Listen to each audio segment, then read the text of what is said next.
So, this video is going to upset some people, and to be blunt, I'm past the point of fucking caring.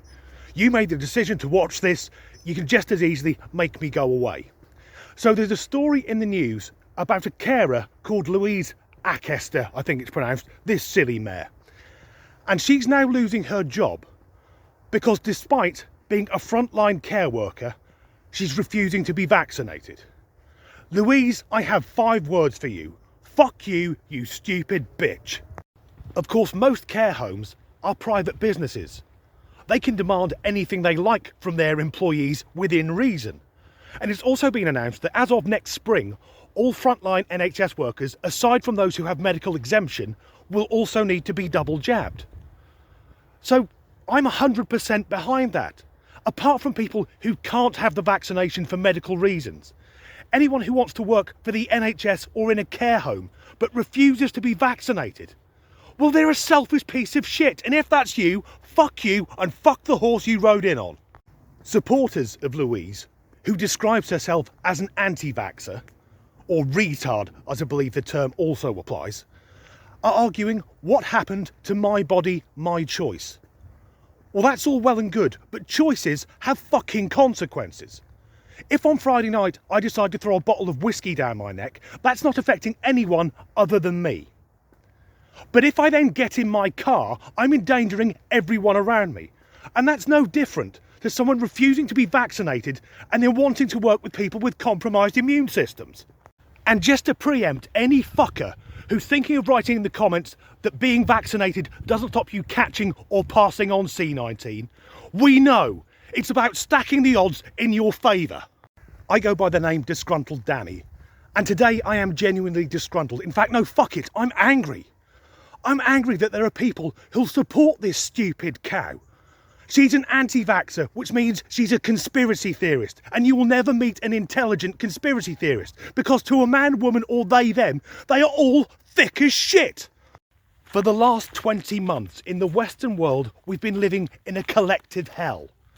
And I believe the majority of people are people like me who've stuck to every rule because we want to see light at the end of the tunnel. But now to the truth seekers who did the pandemic with their 5G, Bill Gates, microchips, plandemic project, Bluebeam, New World Order shit. I'm sorry, tinfoilers, but the chickens are coming home to roost. At the weekend, Mrs. Disgruntled and I are going to the theatre. But one of the conditions for getting into the theatre is providing proof of either medical exemption or double vaccination. And I'm all for it. And next week, this time next week, I'll be on holiday in Spain. It's my first trip to España. I've always avoided it because I've met British people who go on holiday in Spain. The type of folks who start on the lager at 9 in the morning, then put on their England football shirt to go and have a fight with the Germans. But I'm thoroughly looking forward to my week in Torremolinos, because a condition for entering Spain, just like the theatre, is proof of exemption or double vaccination. And as the world reopens, we will see more and more of this. Effectively, holidays are going to become idiot-free zones. And there are those who argue that anti-vaxxers are in effect being treated like second-class citizens. Well, yes they are, and that's a good thing. It'll encourage more people to get vaccinated. And you know what, fuck it, I've been pulling my punches for months.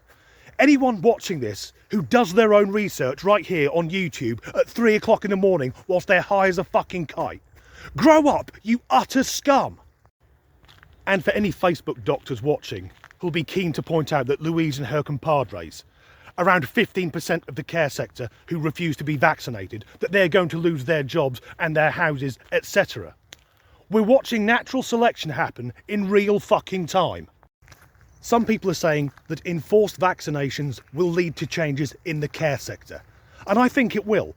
If 15% of that industry are suddenly sacked, then the demand for carers will go through the roof, and that in turn will drive up the wages, which have been historically low for hard-working carers. The good carers will come out of it better. And the 15% who will lose their jobs? Well, to be blunt, fuck them. This has been a very angry video. I do apologise, as ever. Thanks for watching.